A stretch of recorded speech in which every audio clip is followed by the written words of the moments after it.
Soyez debout s'il vous plaît. Soyez debout s'il vous plaît. Commençons à prier pour les messages. Prie pour les messages. Prie que le Saint-Esprit te parle ce matin. Prie que le Saint-Esprit te parle ce matin.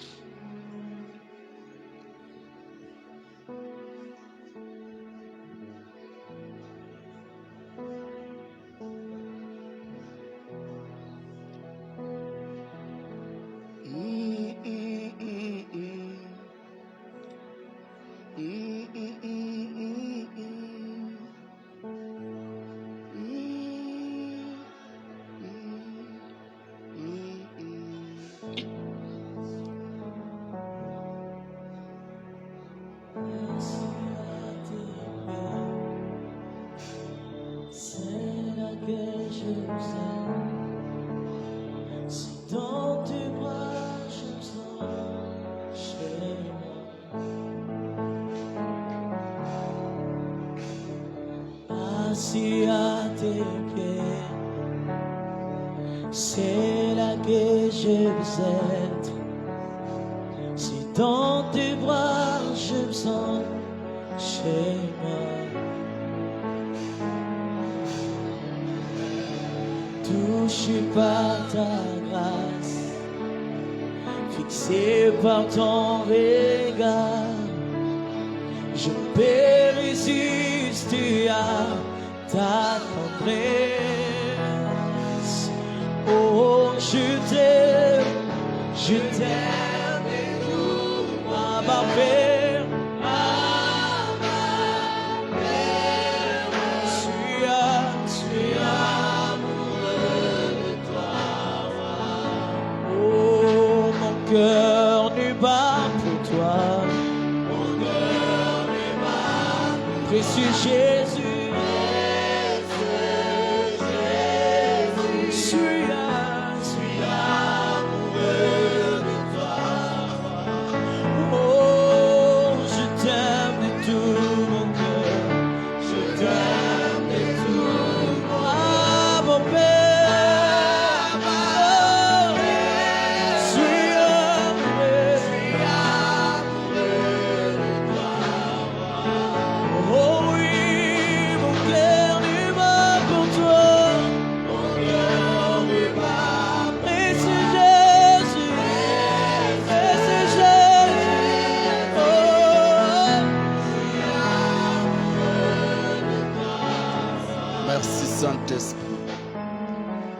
Merci Saint-Esprit, merci Saint-Esprit, merci Saint-Esprit, merci Saint-Esprit. Aïgoshikama Santas. Nous sommes là devant toi, Père, parce que nous croyons que tu es vivant. Nous croyons à ton existence. Nous croyons, Seigneur, à ta manifestation. Nous croyons que tu es présent ce matin. Nous venons, Seigneur, nous présenter devant toi, tout en croyant que tu vas nous faire du bien au travers de la parole qui sera annoncée ce matin. Cette parole qui vient de toi. Merci pour ton peuple présent en ce lieu. Un peuple disposé à entendre tes oracles. Merci pour ta présence manifeste en ce lieu. Cette présence qui va faire énormément du bien à un homme, à une femme. Merci mon Dieu pour des anges qui campent autour de ces cultes pour, oh Dieu, assurer sa sécurité, sa protection. Merci mon Dieu pour ton onction sur nous. Nous croyons qu'avec ta main, Seigneur, nous allons communiquer ta pensée telle que tu l'as décidé. Au nom précieux de Jésus-Christ, nous avons prié ici.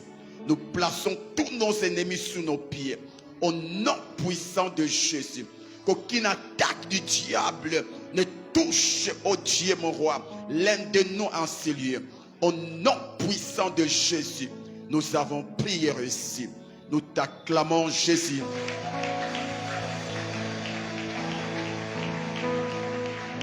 Gloire à Dieu. Amen, amen. Nous avons nos Bibles, nous sommes dans Nombre chapitre 11. Nombre chapitre 11, verset 4. Puis nous allons lire le verset 6. Nous allons lire les versets 10 à 14. Nous allons lire les versets 18 à 23 pour finir avec le verset 31. Nombre chapitre 11, verset 4. La Bible dit: les ramassis des gens qui se trouvaient au milieu d'Israël furent saisis de convoitises. Et même les enfants d'Israël recommencèrent à pleurer et dire: qui nous donnera de la viande à manger? Qui nous donnera de la viande à manger? Lisons le verset 6. Maintenant notre âme est desséchée. Plus rien à nos yeux. Nos yeux voient que de la manne. Verset 10. Moïse entendit les peuples qui pleuraient, chacun dans sa famille, et à l'entrée de sa tente. La colère de l'Éternel s'enflamma fortement. Fortement. Moïse fut attristé et dit à l'Éternel: pourquoi affliges-tu ton serviteur?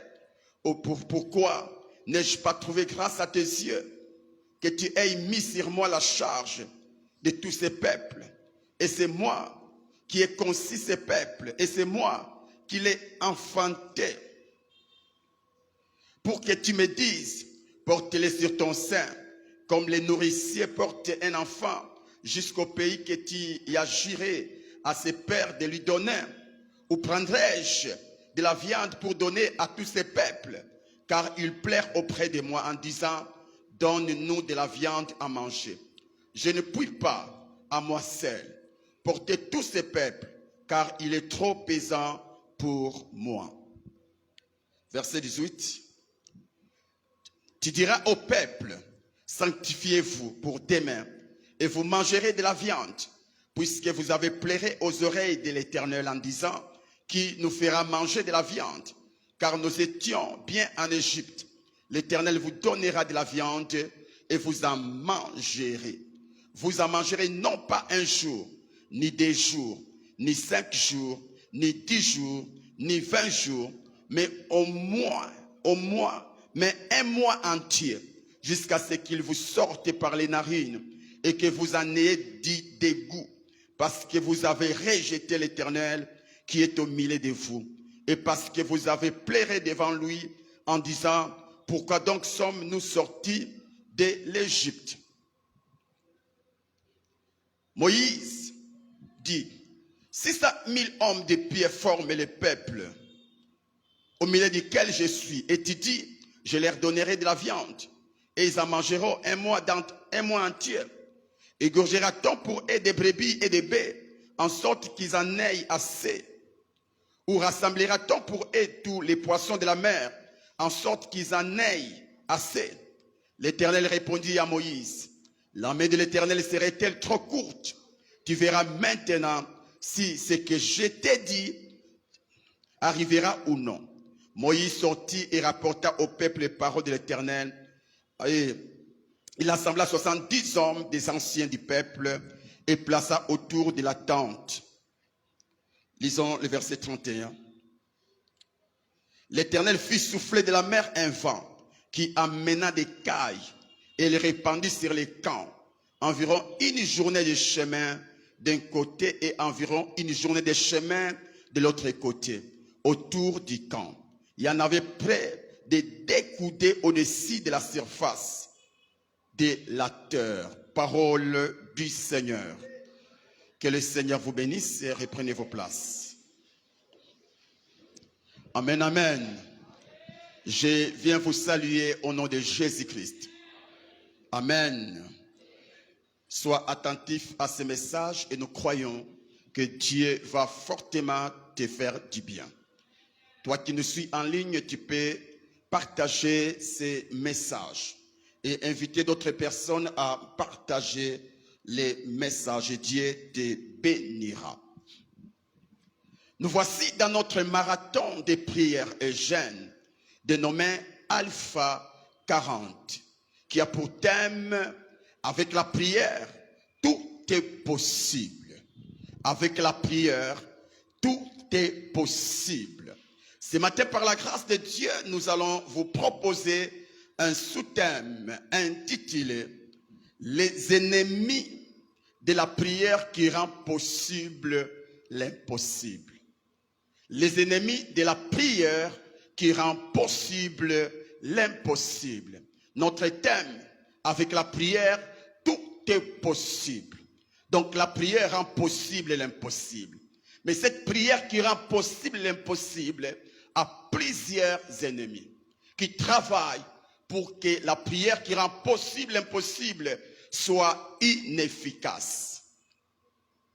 Les ennemis de la prière qui rend possible l'impossible. C'est vrai qu'avec la prière, tout est possible. Mais il est aussi à noter que toutes les prières ne rendent pas possible l'impossible. Toutes les prières ne rendent pas possible l'impossible. Parce qu'il y a des règles à respecter pour qu'une prière rende possible l'impossible. Sans le respect de ces règles, nos prières seront inefficaces ou sans effet. Sans effet. Et beaucoup de chrétiens prient sans tenir compte de ces règles. C'est très important. Tu peux bien prier, mais tu dois aussi tenir compte de ces règles. C'est pourquoi plusieurs ne vivent pas l'exaucement de leur prière, juste parce qu'ils prient sans tenir compte de ces règles. Et ce matin, nous allons vous proposer ou vous donner quelques ennemis qui empêchent à nos prières de rendre possible l'impossible. Si le temps ne nous fait pas défaut, nous aurons 4 ennemis et prochainement nous allons ajouter d'autres ennemis. Voici le premier ennemi. C'est l'inconscience de la présence de Dieu pendant nos prières. Pendant que nous prions, l'inconscience de la présence de Dieu pendant que nous prions. Frères et sœurs, l'inconscience de la présence de Dieu qui rend possible l'impossible pendant nos temps de prière empêche à nos prières de rendre possible l'impossible, parce qu'en soi, ce ne sont pas nos prières qui rendent possible l'impossible, mais c'est le Dieu aux capacités illimitées qui rend possible l'impossible au travers de nos prières. Je disais ceci. Lorsqu'on n'est pas conscient du Dieu qui rend possible l'impossible au moment de nos prières, croyez-le bien que nos prières ne seront pas rendre possible l'impossible, parce que nous ne sommes pas conscients du Dieu aux capacités illimitées qui se sert de nos prières pour rendre possible l'impossible. En réalité, mes frères et sœurs, ce ne sont pas nos prières qui rendent possible l'impossible, mais c'est le Dieu aux capacités illimitées qui utilise nos prières pour rendre possible l'impossible. Alors si tu n'es pas conscient de sa présence, tu prieras, mais rien ne se fera dans ta vie. Rien. Rien. Tu peux gêner, tu peux crier, mais si tu n'es pas conscient du Dieu aux capacités illimitées, tu échoueras dans tes prières. Prier sans être conscient de la présence de Dieu, du Dieu ou de celui à qui l'on parle, c'est du passe-temps. Quand tu pries et tu n'es pas conscient du Dieu à qui tu t'adresses, tu es en train de passer ton temps inutilement. C'est du monologue. C'est pourquoi Hébreux chapitre 11, 6 dit: car il faut que celui qui s'approche de Dieu croie que Dieu existe. C'est bien. Dieu veut que nous puissions prier. Mais avant de t'approcher de Dieu, tu dois premièrement être conscient de l'existence de Dieu. Tu dois être conscient. Quand tu décides de parler avec quelqu'un, tu dois être conscient que tu es en face de quelqu'un. Et pareil aussi, quand tu veux prier, quand tu veux parler à Dieu, la première démarche, c'est d'avoir la conscience de la présence de Dieu en face de toi. Sans cela, tu échoues. Aussi, dans Matthieu chapitre 6, verset 6, nous voyons Christ enseigner cette vérité à ses disciples. Il dit ceci: mais quand tu pries, entre dans ta chambre, ferme la porte, ferme ta porte, et prie ton Père qui est là, dans les lieux secrets. Et ton Père qui voit dans les secrets, te les rendra. Prie ton Père qui est là. Tu entres dans ta chambre pour prier. Mais Jésus souligne, prie ton Père qui est là. Donc pendant que tu es dans ta chambre, même si physiquement tu ne vois personne, aie cette certitude que ton Père est présent en face de toi. C'est vrai que naturellement ce n'est pas du tout facile de parler à quelqu'un qu'on ne voit pas ou qu'on n'entend pas. C'est vrai, ce qui fait que certaines personnes, lorsqu'ils prient, ils somnolent. Pourquoi? Parce que naturellement, il n'est pas en face de quelqu'un. Et comme il n'est pas en face de quelqu'un, il va se retrouver en train de somnoler, en train de dormir. Ça, c'est la nature. Mais nous étant des hommes et des femmes qui ont cru à un Dieu qu'on n'a jamais vu, nous sommes contraints de croire que pendant la prière, le Dieu en qui on a cru, on n'a jamais vu, est présent, quand bien même que nos yeux physiques ne les voient pas. Nous devons croire qu'il est là. Les jours où tu as donné ta vie à Jésus, tu n'as pas vu Jésus avec tes yeux physiques. Les jours où tu as cru en Dieu, tu n'as pas vu Dieu physiquement. Mais tu as la certitude que Dieu est devant toi. Tu as la certitude que Jésus est en toi. Et quand tu pries, même si tu ne le vois pas, aie la certitude qu'il est en face de toi. Il est en face de toi. C'est facile de dialoguer avec une personne que tu vois que celle que tu ne vois pas. Même si vous êtes au téléphone, du moins entendre sa voix peut te motiver à parler avec la personne. Mais avec Dieu, tu ne le vois pas, tu ne l'entends pas. Mais tu dois prier. C'est pourquoi mes frères et sœurs, la prière n'est pas une mince affaire. La prière, c'est un travail. La prière, c'est un sacrifice. La prière, ce n'est pas facile. Voilà pourquoi les apôtres n'ont pas demandé à Jésus de les apprendre comment enseigner. Ils ont demandé à Jésus de les apprendre comment prier. Parce que la prière n'est pas facile. La prière n'est pas facile. Tu n'as pas affaire à un être humain. Tu as affaire à Dieu. Tu as affaire à Dieu. Donc, la première démarche, c'est avoir la certitude que Dieu est devant toi. Dieu est devant toi. Tu n'as pas besoin de le voir. Et là, je ne parle pas de la dimension de son omniprésence. Je parle de la dimension de son de la dimension de sa présence manifeste. Dieu est partout, mais il ne se manifeste pas partout. Et quand nous prions, nous ne prions pas un Dieu omniprésent, mais nous prions un Dieu omniprésent et qui se manifeste. Donc il est là en face de nous. Alléluia. Et cette conscience, même si tu es entouré de gens, pendant la prière, entre dans ta chambre spirituelle et vois Dieu. Il est là. Vois Dieu, il est là. Et ne force pas, comme si tu faisais des incantations. Non.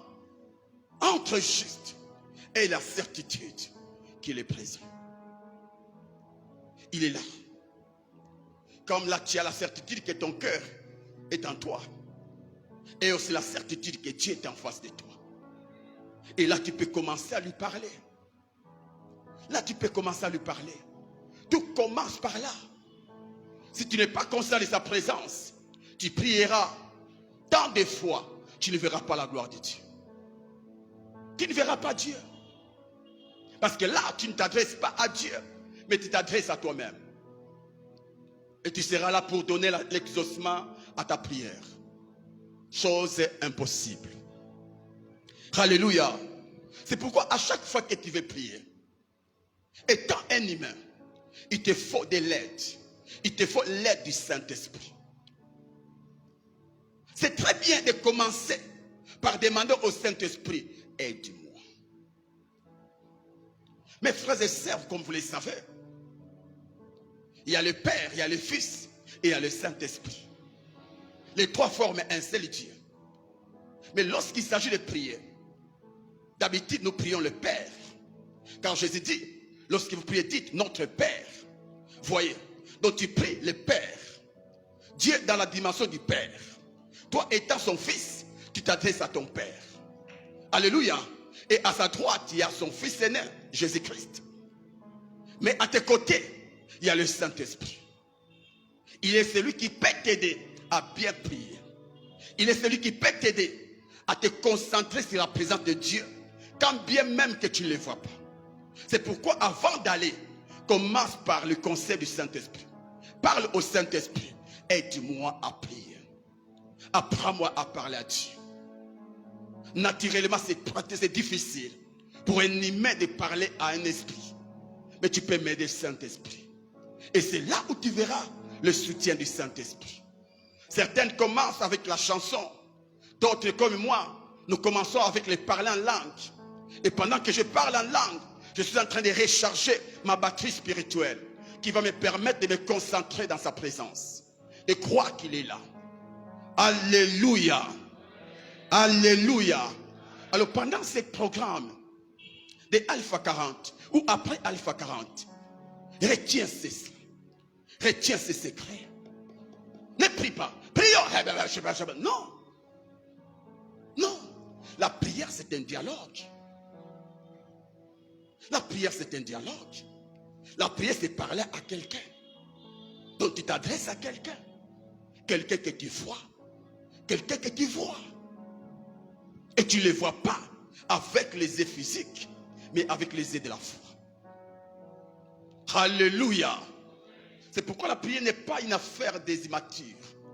C'est l'affaire des chrétiens matures. Un chrétien mature qui a la capacité de voir Dieu quand bien même que Dieu physiquement n'est pas présent. Deuxième ennemi, l'esprit distrait pendant la prière. Ah, ça, c'est aussi un grand ennemi de la prière. L'esprit distrait pendant la prière. Voici. L'homme est composé de trois parties. Il y a l'esprit, il y a l'âme et le corps. L'esprit, c'est la partie spirituelle dans l'homme. L'esprit, c'est la partie spirituelle dans l'homme. L'âme, c'est la partie émotionnelle et sentimentale dans l'homme. Et le corps, c'est la partie visible de l'homme.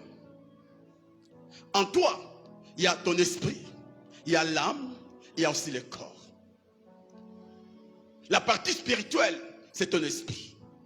Et cette partie est invisible. La partie émotionnelle, c'est ton âme. Cette partie aussi est invisible. Et la partie physique, ou la partie physique, c'est ton corps. Cette partie qu'on peut toucher, cette partie que nous voyons. Écoute. La prière étant une affaire spirituelle, ne s'opère pas, ne s'opère qu'avec la partie spirituelle dans l'homme et dans l'homme. Je suis en train de dire, la prière étant une affaire spirituelle, ne s'opère qu'avec la partie spirituelle dans l'homme. Et cette partie, c'est l'esprit. Ce n'est pas l'âme de l'homme qui prie. Ce n'est pas aussi le corps de l'homme qui prie. Mais c'est l'esprit de l'homme qui prie. Quand le Saint-Esprit vient dans un chrétien, il ne vient pas se placer dans l'âme de l'homme, qui est le siège des sentiments. Non, il ne vient pas se placer dans le corps de l'homme. Non, mais c'est dans l'esprit de l'homme. Parce que c'est la partie divine dans l'homme. Et seule cette partie pouvait permettre à l'homme de s'adresser à Dieu. L'esprit. L'esprit. C'est comme ça que tu verras. Tu veux prier. Celui qui veut prier, ce n'est pas l'homme corps, ni l'homme âme. Parce que parmi les ennemis de la prière, il y a aussi le corps de l'homme et l'âme de l'homme. Voyez? Mais ton esprit est prêt à parler à Dieu. Mais le corps te dira non, non, non, tu es fatigué. L'âme te dira non, non, non, tu dois dormir. Non, non, non, tu dois faire ça. Non, non, non, non, non, non, non, non, non. Voyez? Donc c'est l'esprit qui parle à Dieu. C'est ton esprit aussi. Et l'esprit de l'homme, pour parler à Dieu, il utilise souvent nos pensées. Les pensées, c'est dans nos cœurs. Les pensées, c'est dans le cœur. Quand l'homme veut parler à Dieu par son esprit, il se sert souvent de ses pensées. Où l'homme concentre toutes ses pensées sur Dieu. Dieu n'est pas là. Vous voyez, les pensées sont invisibles. Et dans ses pensées, l'homme se voit devant Dieu. L'homme se voit devant son Créateur. Et il parle. L'esprit utilise les pensées de l'homme pour parler à Dieu. Voyez. Alors, quand les pensées de l'homme se concentrent sur Dieu, ces pensées donnent des fruits appelés les paroles de nos bouches. La prière ne commence pas avec les paroles de la bouche. Non. La prière commence avec les paroles du cœur qui sont transformées en pensées. Donc l'homme parle dans son cœur à Dieu. Mais étant quelqu'un qui a un corps, il va transformer les pensées de son cœur à des paroles de sa bouche. Seigneur, je te bénis. Avant que l'homme dise Seigneur, je te bénis, dans son cœur, il a déjà dit cela à Dieu. Seigneur, je te bénis. Parce qu'en soi, Dieu n'exauce pas les prières de nos bouches, il exauce les prières de nos cœurs. C'est comme ça que certaines personnes prient le Seigneur sans ouvrir la bouche. Ça, c'est le haut niveau de la prière. Où tu es là, concentré, tu es en train de parler à Dieu, mais sans que ta bouche s'ouvre. Et souvent, ce sont ceux qui sont dans le noir qui utilisent souvent cette pratique, cette dimension. Où vous verrez un bouddhiste qui est là, concentré, sans rien dire, mais en train de parler à un Dieu quelconque. C'est la dimension où tu es là, concentré devant Dieu. Ta bouche ne s'ouvre pas, mais dans ton esprit, tu es en train de parler à Dieu. Tu es en train de parler à Dieu. Tu parles à Dieu. Tu es là calme, mais concentré. Mais il y a une autre dimension où l'homme ne se limite pas qu'à parler au travers de son cœur, mais aussi au travers de sa bouche. Où tu dis, Seigneur, je t'élève. Seigneur, je t'exalte. Seigneur, je te loue. Maintenant, le problème ici, c'est ton niveau de pensée. C'est facile pour un homme qui prie avec son cœur et sa bouche de se concentrer devant Dieu que la personne qui prie qu'avec son cœur. Tu vas comprendre. Quand est-ce que nous parlons des esprits distraits pendant la prière? C'est quand les pensées de l'homme sont ailleurs à la place de se concentrer sur Dieu. Écoute, l'homme est tripartite. Il a un esprit, il a une âme, il a aussi un corps. Et l'affaire de la prière, c'est l'affaire de l'esprit. Vous voyez? Et il y a l'âme, il y a aussi le corps. Et au centre de l'homme, il y a le cœur. Et dans le cœur est là pour recevoir de l'esprit de l'âme et du corps. Alors, quand l'esprit veut prier, l'esprit donne au cœur les pensées. C'est-à-dire les pensées de se concentrer sur Dieu. Il y a aussi l'âme de son côté qui se lève pour dire non, cœur, voici aussi mes pensées. Il y a aussi le corps qui te dit non, non, non, non, non. Moi, cœur, voici mes pensées. Et c'est comme ça que pendant que tu veux prier, il y a le corps qui te dit non, non, tu as faim. Tu as faim. Tu dois t'arrêter de prier. Et à la place de se concentrer à Dieu, tu commences à penser à la nourriture. Mais dans la bouche, tu dis Seigneur, je t'aime. Mais dans ton cœur, tu penses à la nourriture. Là, c'est un esprit distrait.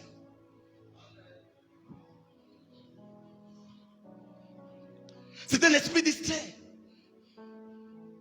Pendant que tu pries, tu veux te concentrer.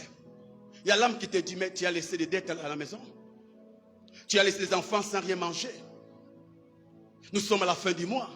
Tu dois payer les loyers. L'âme te rappelle tes exigences. Pendant que tu veux prier, tes pensées sont ailleurs.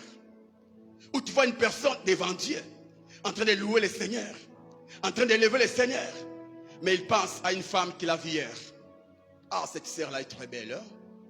Mais dans sa bouche, Seigneur, je t'élève, je t'exalte, je te loue. Mais dans ses pensées, ah Seigneur, si tu me donnes l'argent, je vais l'épouser. Pour nous, nous voyons un homme qui prie, un frère qui prie. Mais pour Dieu, il voit un frère qui est en train de draguer une sœur dans le spirituel. Et là, c'est un esprit distrait. Nous te verrons passer des heures et des heures. Mais pour Dieu, tu n'as passé que 2 minutes. Mes frères, ça c'est important. Qui n'a jamais vécu ça? Personne, même moi les pasteurs, je les vois. Tu peux passer 1 heure de temps en train de prier.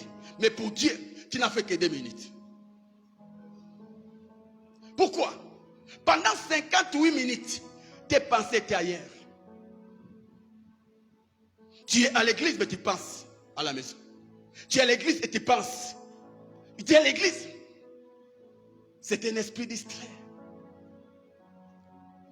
C'est l'un des plus grands ennemis de la prière. L'esprit distrait. L'esprit distrait. Alors que Dieu veut que nous puissions les prier de tout notre esprit, de toute notre âme et de tout notre corps. Pendant ce programme, tu as déjà prié pendant 6 jours. Est-ce que pendant les 6 jours, Dieu peut dire que tu as prié pendant 6 jours? Ou tu n'as prié que pendant un seul jour? C'est important. C'est pourquoi, comme je l'ai dit, nous avons besoin du Saint-Esprit. Nous avons besoin du Saint-Esprit. Voici quelques conseils. À chaque fois que tu veux prier, demande l'aide du Saint-Esprit, comme je l'ai dit. Deuxième conseil, à chaque fois que tu veux prier, sois loin de toutes choses qui peuvent t'amener dans la distraction. Il y a une différence entre venir écouter la parole et prier. Pendant que nous prions, tu peux me placer ton téléphone. Tu peux voir, il y a des gens qui sont au téléphone sur WhatsApp et Facebook qui sont en train de suivre les messages. Ce n'est pas un péché. C'est facile. Tu écoutes la parole. Tu commentes avec ton téléphone. Tu écoutes la parole. Mais ce n'est pas du tout quelque chose à encourager. Mais pendant la prière, là, tu dois te débarrasser de toutes choses qui peuvent t'amener dans la distraction. C'est comme ça qu'un homme sérieux, un chrétien sérieux, ne peut jamais prier avec un téléphone ouvert. Parce que même un petit message, ça peut te distraire. La prière, ce sont des moments en or où tu passes avec Dieu. Souvent, l'homme respecte les autorités établies sur la terre, que l'autorité suprême qui est Dieu. Quand tu vas au bureau d'un grand, ou d'un président de la République, à la porte, on te dira, laisse ton téléphone. Parce que tu ne peux pas parler avec une autorité tout en... Non, tu décroches. Non. Est-ce que je peux décrocher? C'est de l'impolitesse. Non. Et pour éviter ça, on te dit, entre-toi sans ton téléphone. Parce que c'est un grand. Il n'a pas trop de temps. Il n'a pas beaucoup de temps à te donner. Quand il te donne 5 minutes, tu dois te concentrer, tu dois consommer tous les 5 minutes. Mais malheureusement, vous venez au culte, certains même, pendant la prière, il décroche son téléphone, il va dehors, il prie, il parle. Comme si Dieu c'était son voisin qui l'attend. Après il finit, il rentre, il dépose, Seigneur, je suis revenu. Impoli.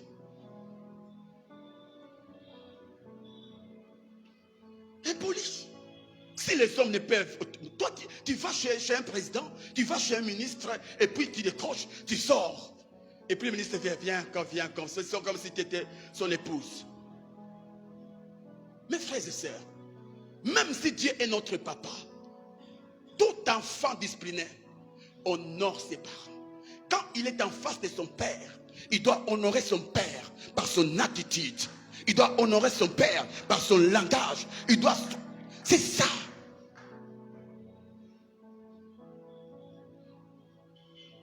Et 3, tu dois repousser toute pensée qui peut chercher à te déconnecter de Dieu. C'est là où j'ai dit que la prière, c'est une affaire de chrétiens matures. Quand tu commences à prier, sache que tu es en face de 3 géants. Il y a ton esprit qui veut parler avec Dieu. Il y a ton âme qui ne veut pas que tu parles à Dieu. Et il y a ton corps qui lui vraiment ne veut même pas que tu parles à Dieu. Et quand tu commences à prier, sache que l'âme et le corps seront là pour s'opposer à tes prières. C'est seulement au moment où tu veux prier qu'ils vont te solliciter de bonnes choses. Et toi, étant un homme visé, étant un guerrier, tu dois toujours dire non à cette pensée. Non à cette pensée. Je me concentre en Dieu. Quand tu veux dire non à ça, je me concentre en Dieu. Tu veux penser à la... Non, je me concentre en Dieu. Et c'est comme ça que tu feras des heures et des heures avec Dieu. Des fois, nous pensons que les pensées que tu penses, ce sont les pensées, ce sont les messages divins. Non. C'est une distraction de l'ennemi. Faisons attention. Faisons attention. Amen, amen. 3e ennemi. C'est prier à la hâte. C'est prier à la hâte. Voici l'un des ennemis qui rendent nos prières impuissantes. C'est prier tout en restant derrière la montre. C'est prier tout en restant derrière la montre. Une telle prière ne peut jamais rendre possible l'impossible. Parce que les pensées de la personne qui prie ne sont pas concentrées sur Dieu, mais concentrées c'est là où il doit aller après la prière. Et aussi, quand on commence à prier, et puis on est derrière la montre, ça prouve à suffisance que tu n'as pas de la considération à celui à qui tu t'adresses, ou aussi à ton problème qui te tourmente. Un homme pressé dans la présence de Dieu, c'est quelqu'un qui n'est pas conscient du problème qui les dérange. Et ce sont des enfants qui ont cette vision. Mais pas un adulte. Quand tu veux prier et que tu es derrière la montre, un conseil, sors, va faire tes affaires, va là où tu veux aller, ne dérange pas Dieu. Parce que tu vas passer ton temps inutilement. Écoutons un conseil d'Ecclésiaste 8, versets 2 à 3. Je te dis, observe les ordres du roi. 3. Ne te hâte pas de t'éloigner de lui. Là, c'est la sagesse de Salomon. Il dit à l'homme, quand tu es en face d'un roi, ne sois pas pressé de partir. Laisse au roi de te dire, maintenant tu peux aller. Dans le cadre de la politesse, quand tu es devant un grand, quand tu es devant un homme élevé, même si tu es pressé de partir, ne donne pas l'impression d'un homme qui est pressé de partir, car c'est lui manquer du respect. Un inférieur devant un grand, c'est au grand de dire à l'inférieur, maintenant tu peux partir. Quand un général appelle son célibataire, tant que le général n'a pas dit au célibataire de partir, il ne peut jamais se déplacer. Tu arrives dans les bureaux des ministres et tu commences à parler et puis tu dis, ministre, je dois partir, je dois partir, je dois partir. Mais toi, tu n'es pas sérieux. Et c'est ce que nous faisons quand nous prions Dieu. Tu es là, en train de prier. Ah ben Seigneur, Seigneur, Seigneur, Seigneur, Seigneur, Seigneur, Seigneur, Seigneur, Seigneur, Seigneur, Seigneur, Seigneur, Seigneur, Seigneur. Et puis comme tu ne vois pas Dieu, tu dis, ok Seigneur, merci, Amen, Amen. Donc nous pensons que Amen c'est la conclusion divine. Où toi et Dieu, vous faites une conclusion. Amen, tu peux partir. Non, c'est toi qui as conclu, mais Dieu n'a pas conclu.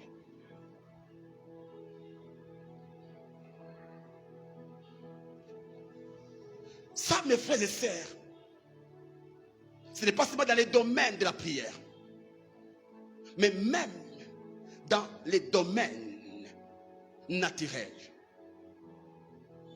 Quand tu es devant un grand, voici la sagesse. Tu peux dire au grand, s'il vous plaît, est-ce que je peux partir? S'il dit non, reste encore là. Nous les voyons des fois quand nous sommes avec notre Père. Quand vous arrivez, et vous savez qu'il est fatigué, mais quand seulement vous arrivez, il reçoit l'onction de parler. Et vous ne savez pas comment faire pour vous en sortir. Pour dire à papa, non papa, vous êtes fatigué. Je dois partir. Mais on fait quoi? On se laisse d'abord, il parle, il parle, il parle, il parle. Et à un moment donné, il dit, s'il vous plaît papa, je vois que vous êtes fatigué, vous devez vous reposer papa. Ne dis pas, non papa, j'ai laissé ma femme à la maison, je dois rentrer. C'est fini. La porte, c'est bloqué. Nous avons quand la porte à Molimo. Pourquoi? Parce que vous avez toujours pressé quand tu veux prier.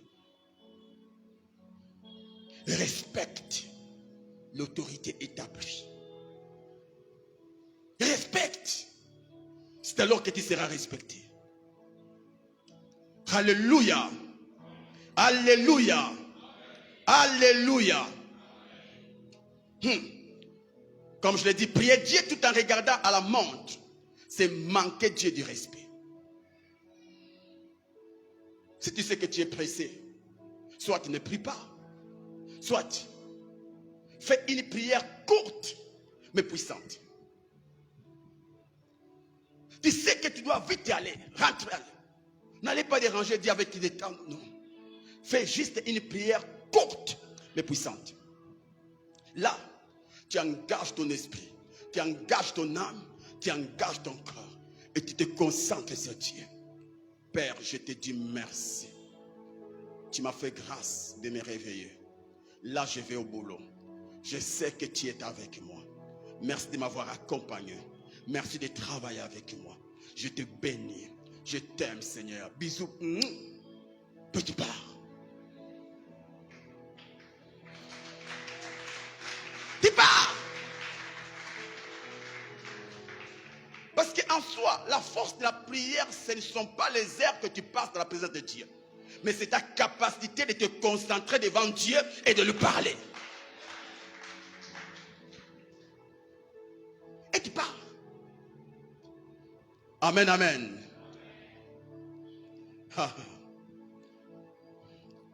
C'est pourquoi comme conseil, avant d'y arriver, lorsque vous allez lire la Bible, vous allez remarquer que toutes les personnes que Dieu a utilisées dans les miracles, c'était des amoureux de la présence de Dieu. C'était les amoureux de la présence de Dieu. Des personnes qui passaient beaucoup de temps dans la présence de Dieu. Des personnes où Dieu va leur dire, mais non, descends vite, car ton peuple est en train d'adorer un veau d'or. Pendant 40 jours, Moïse n'était pas fatigué de la présence de Dieu.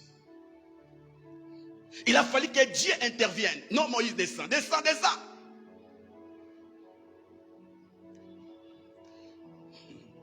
Mes frères et sœurs, ton visage ne peut jamais rayonner de gloire si tu es pressé dans la présence de Dieu. Il y a certaines choses, pour les recevoir, tu dois payer un prix. Le temps. Le temps. Moïse est un homme surnaturel. Pourquoi? Parce qu'il passait beaucoup de temps dans la présence de Dieu. Élie était un homme surnaturel. Pourquoi? C'était un amoureux de la présence de Dieu. Jésus, un homme surnaturel. Pourquoi? C'était un amoureux de la présence de Dieu. Vous pouvez imaginer ça? Il passait de nuit et de nuit en train de prier. Ou alors que les apôtres dorment. Lui, il est là, il est en train de prier. Il cherchait quoi? C'est pourquoi un conseil. Quand tu veux monter dans la dimension de l'amoureux de la présence de Dieu, pour éviter les prières à la hâte, il te faut organiser tes moments de prière. Tu dois organiser tes moments de prière. Tu sais que tu te lèves tôt, tu vas au boulot très tôt. Pour toi, ne prie pas à 6 heures. Sinon, tu feras une prière à la hâte. Tu dois t'organiser chaque 4 heures. Tu prends jusqu'à 4 heures à 5 heures. Tu donnes ça à Dieu. 1 heure, c'est déjà beaucoup. Et à 5 heures, tu fais tes histoires pour aller au boulot. Mais quand tu te laisses par le sommeil, par la fatigue du corps, et à 6 heures, là tu te réveilles. Seigneur, Seigneur, Seigneur, Seigneur, Seigneur, Seigneur, bénis mon travail, bénis mon... Et puis tu pars. Échec. Ou soit tu sais que toi tu ne travailles pas la journée. Tu ne vas pas au boulot. Tu t'organises. À partir de 10 heures jusqu'à 12 heures, je me concentre devant Dieu. Ou soit tu te retires. Ou tu vas dans des montagnes. Là tu sais que tout le monde sait que tu es allé chercher Dieu. Et tu ne seras pas derrière la montre. Mes frères et sœurs, la plupart des prières qui amènent l'impossible à devenir possible, ce sont des prières où les hommes sont restés longtemps dans la présence de Dieu.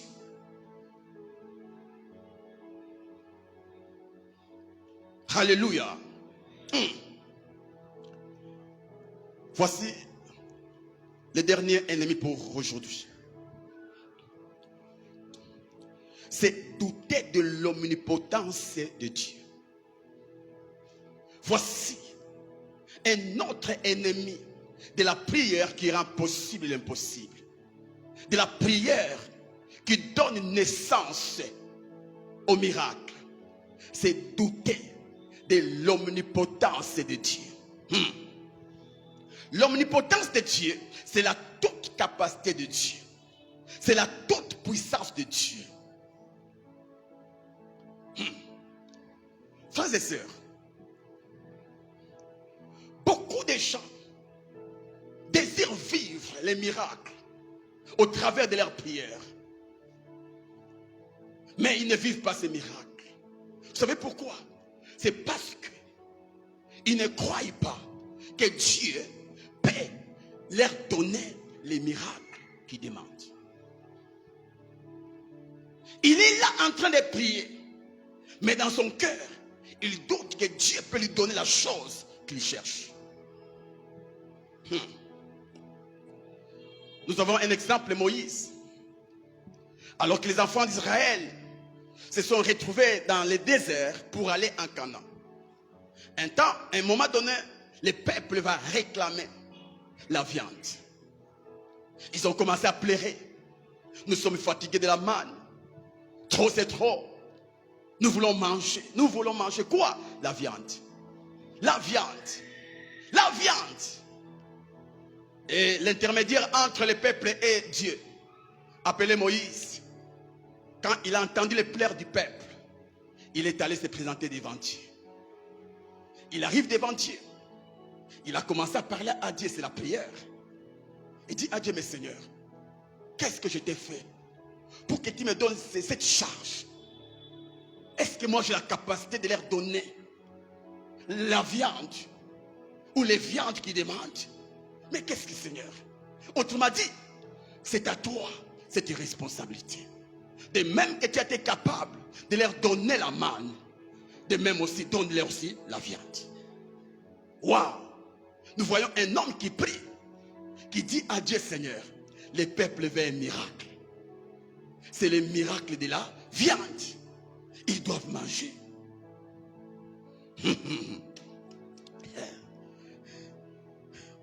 Et au verset 18, Dieu va dire à Moïse, tu diras au peuple, sanctifiez-vous pour demain. Sanctifiez-vous. Demain, vous mangerez de la viande. Dis au peuple de se sanctifier, car demain, je vais leur donner de la viande. Waouh! Les peuples veulent de la viande? Ok. Je vais assumer cette responsabilité. Dites au peuple de se sanctifier. Demain, ils mangeront de la viande. Et j'aime ce que Dieu dit. Ils ne vont pas manger de la viande que pendant un jour, ni 15 jours, ni 25 jours, mais pendant tout un mois. Tout un mois, le peuple va manger de la viande. Waouh!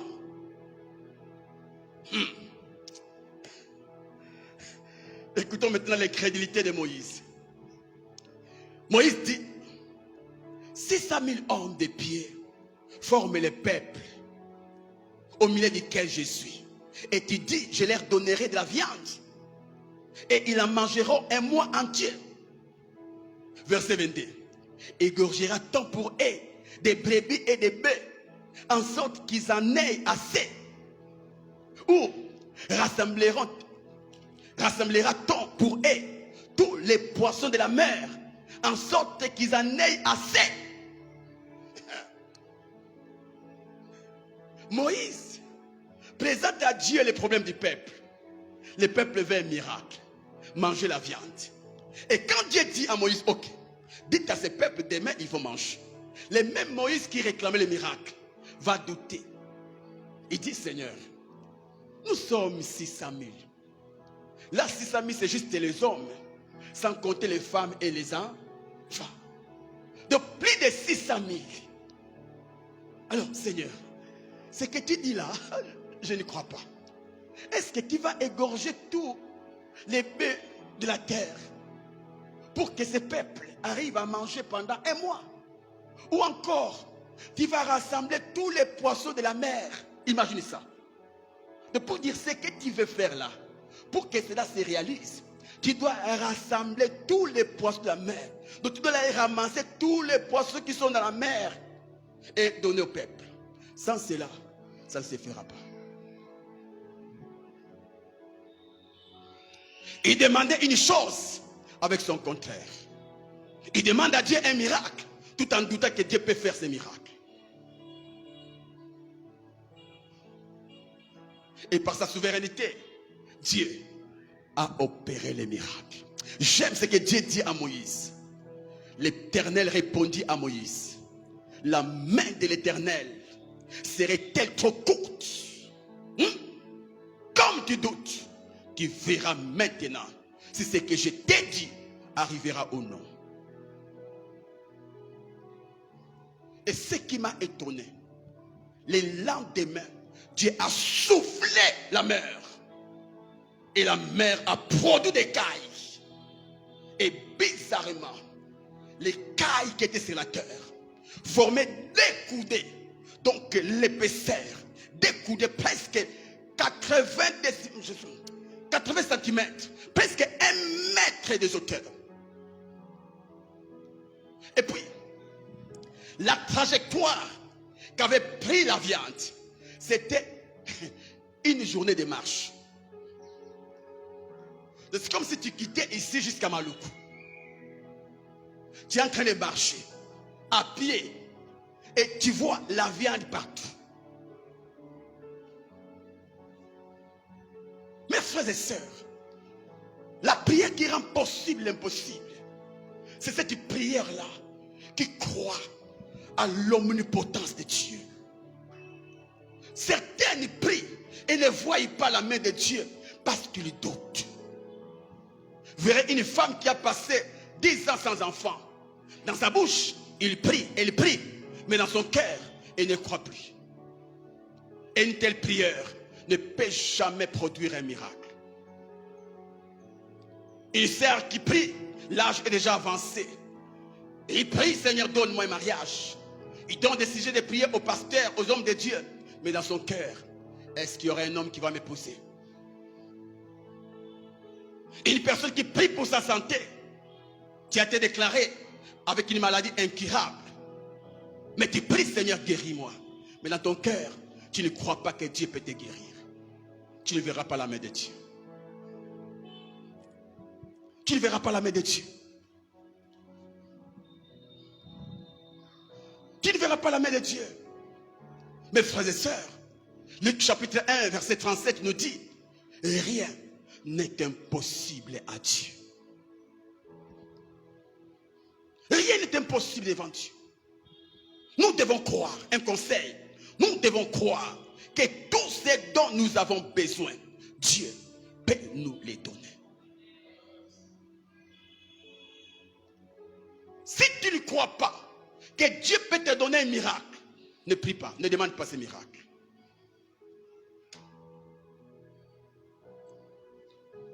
Ne demandons pas à Dieu des choses dont nous ne croyons pas qu'il peut nous les donner. Demande des choses dont tu crois que Dieu peut te donner. Les miracles, ce n'est pas une affaire de tous les chrétiens, mais c'est une affaire des hommes fous de Dieu. Des personnes qui ont la certitude qu'avec Dieu, tout est possible. La prière peut échouer. La prière peut échouer. Mais Dieu n'échoue jamais. C'est quoi ton besoin? Tu veux vivre un miracle? Place ta confiance en Dieu. Crois. Sois comme ces centenaires romains. Alors que Jésus recommandait à cet homme, ok, rentre, je vais venir guérir ton serviteur. Cet homme a dit à Jésus, non, ne te donne pas la peine de venir chez moi. Dis seulement un mot. Dis seulement un mot. Dis seulement un mot. Et la maladie t'obéira.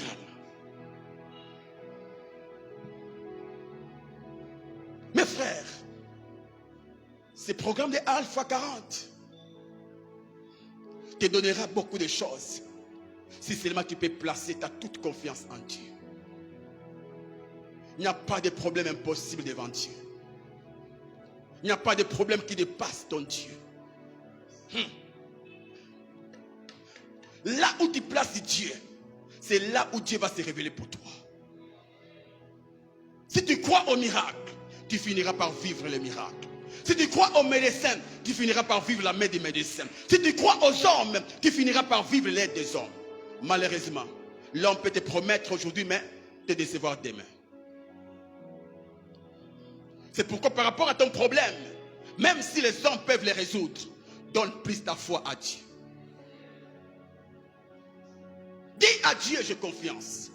Je sais que ce que je te demande, tu peux me les donner.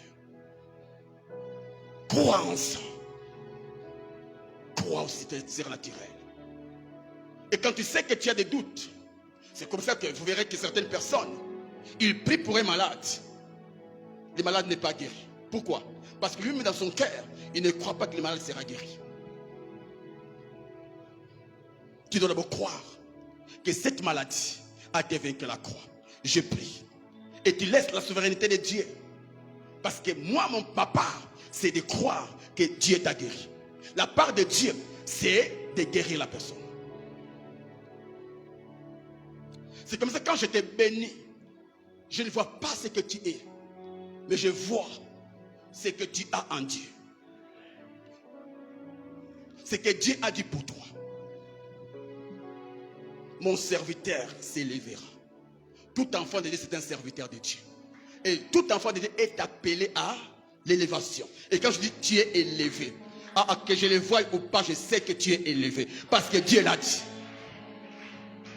Au nom de Jésus-Christ, que le Seigneur élève ta vie. Cette année, que l'élévation divine soit ton partage. Cette année, que les miracles divins soient ton partage. Aujourd'hui, laisse qu'un miracle t'arrive. Que le Seigneur te donne ce que ton cœur cherche. Que le Seigneur te donne ce que ton cœur cherche. Reçois ton miracle. Reçois ton miracle. Reçois ton miracle. Reçois ton miracle. Reçois ton miracle. Reçois ton miracle. Au nom de... Que le Seigneur vous bénisse. On acclame le Seigneur. Acclamons le Seigneur.